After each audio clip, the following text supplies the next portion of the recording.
అందరికీ నమస్కారం and welcome to Suman TV. Doctor why Krishnamohan గారు. సో ఒకప్పుడు మీరు చూసిన ఇండియాకి ఇప్పటికి మనం ఏంటి అన్‌హెల్తీ అయిపోయామా?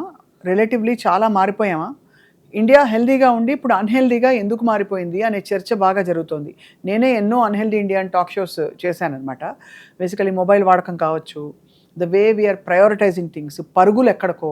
ఇప్పుడు ఇదివరకు లోన్లు తీసుకునైనా పేరెంట్స్ పెంచి పెద్ద చేసి మధ్యతరగతి కుటుంబాల్లో పిల్లల్ని సెటిల్ చేస్తారు. ఇప్పుడు బ్యాంక్‌లో దాచుకున్నది ఎప్పుడు తక్కువే. ఇంకా ఒక ఫార్మ్ హౌస్ కావాలి, ఒక విల్లా కావాలి, అది కావాలి, ఇది కావాలి. అంటే I feel that is because of value system అనేది మనం డిఫరెంట్గా చూస్తున్నాం అందరం. ఒకప్పుడు పేరెంట్స్, ఆ తర్వాత చదువుకోవడాలు, ఆ తర్వాత జాయింట్ ఫ్యామిలీ సిస్టమ్, ఒకళ్ళొకళ్ళు షేర్ చేసుకోవడం, లైఫ్ షేర్ చేసుకోవడం, ఇవన్నీ ఉండేవి. అందువల్ల స్ట్రెస్ లెవెల్స్ కొంచెం తక్కువ ఉండేవి. ఇప్పుడు గోల్ సిస్టమ్ మారిపోయింది, వాల్యూ సిస్టమ్ మారిపోయింది. సో దాంతో ఎవరికంటే ఎవరు ముందు పైకి రావాలి అనే లైఫ్ దీంట్లో స్ట్రెస్ లెవెల్స్ పెరిగిపోతున్నాయి, కార్టిసాల్ పెరిగిపోతాం. సో దానివల్లే ఇండియా అన్‌హెల్తీగా మారుతుందంటారు. డెఫినెట్గా స్ట్రెస్, ఇంకా అంతకంటే ఏమీ లేదు. ఈ స్ట్రెస్ నుంచి ఏమేమి సార్ ఇంకా ఏం పరిణామాలు వస్తాయి? ఆఫ్ కోర్స్ ఈ స్ట్రెస్ ఈటింగ్ అంటారు. ఓవర్ ఈటింగ్ అక్కడి నుంచి స్టార్ట్ స్ట్రెస్ వల్ల అవుతుంది. ఓవర్ ఈటింగ్, స్ట్రెస్ వల్ల స్లీప్లెస్నెస్, స్ట్రెస్ వల్ల డ్రగ్స్ అబ్యూజ్ చేయడం కానీ, లేకపోతే ఆల్కహాలిక్ అబ్యూజ్ కానీ, లేదా సిగరెట్ స్మోకింగ్ కానీ, ఇవేమీ లేదు అంటే eating are changing varieties of food, రకరకాల వెరైటీస్ తినాలన్న కోరిక. అంటే లోన్లీనెస్ వల్ల కూడా ఎక్కువ తినేస్తున్నారు. అదే కదా. Because they can't share their life.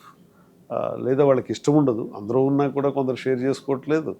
అసలు షేర్ చేసుకోవడానికి అవకాశం లేనాళ్ళు ఇది 2 కేటగిరీ పీపుల్ ఈటరీస్లోనే కనపడుతున్నారు. అవును, అవును. సో దాంతో ఈ ఫుడ్ అనేది కంటిన్యూస్ అన్స్టాపబుల్ అయిపోయింది. ఇప్పుడు ఉన్న పరిస్థితుల్లో సార్ మామూలుగా అంటే సింపుల్ అసిడిటీ మొదలుకొని ఆ సింపుల్ అసిడిటీ నుంచి గర్డ్, ఇంకా క్రోన్స్ డిసీజ్, రకరకాల జిఐ ఇష్యూస్ చూస్తున్నాము. దానికి మూల కారణం ఏంటంటారు? యాక్చువల్గా చాలా రకాల ఎలర్జెన్స్ ఈ ఫుడ్లోకి వచ్చేసాయి. కరెక్ట్. అది డ్రింక్స్ కావచ్చు, సాఫ్ట్ డ్రింక్స్ కావచ్చు, స్వీట్ డ్రింక్స్ కావచ్చు, లేకపోతే ఈ రకరకాల flavoured foods and flavoured drinks, వీటిల్లో ఉన్నటువంటి కెమికల్స్లో ఏది ఎవరికి ఎలర్జీ ఇస్తుందనేది ఎగ్జాక్ట్గా సైన్స్ చెప్పలేదు. But they have decoded already these are allergens for some people.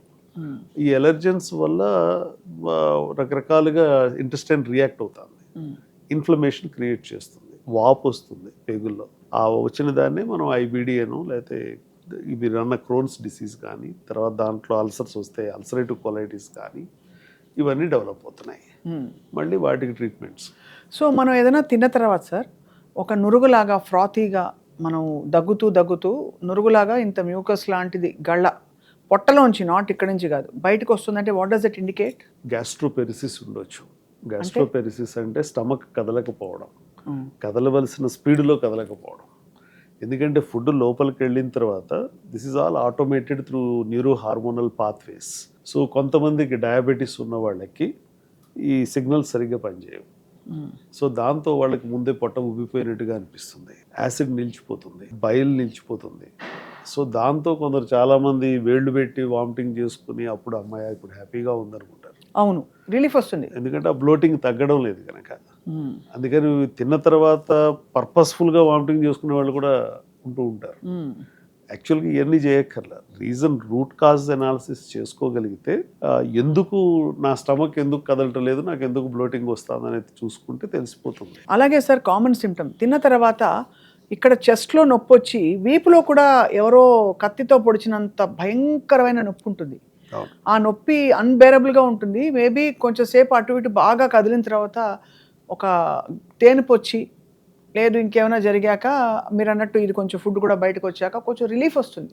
అవును, అది కూడా ఫుల్గా తగ్గదు. అప్పుడు యాంటీడైన్ వేసుకుంటారు అందరూ. బేసికల్లీ ఇదే గ్యాస్ట్రోపెరిసిస్ అంటేనే స్టమక్ నిశ్చలంగా ఉండిపోవడం, అది కదలాల్సినటువంటి పెరిస్టాలిటిక్ మూమెంట్స్ రాకపోవడం. ఎప్పుడైతే ఇది బెలూన్ లాగా బ్లోట్ అవుతుందో డయాఫ్రమ్ని టచ్ చేస్తుంది. సో డయాఫ్రమ్ దగ్గరికి వచ్చేటప్పటికి ఫ్రెనిక్ నర్వ్ ఉంటుంది.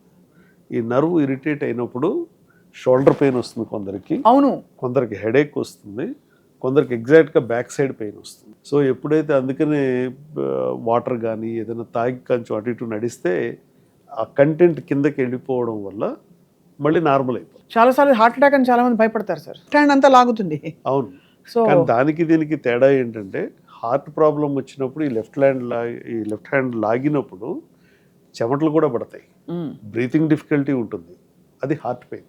దీంట్లో ఏంటంటే ఓన్లీ చెయ్యి నొప్పి ఉంటుంది, అది కూడా ఎల్బో దాకే ఉంటుంది, ఎందుకంటే డయాఫ్రమాటిక్ నర్వ్ వల్ల అది వస్తుంది కనుక అక్కడ వరకే నొప్పి వస్తుంది.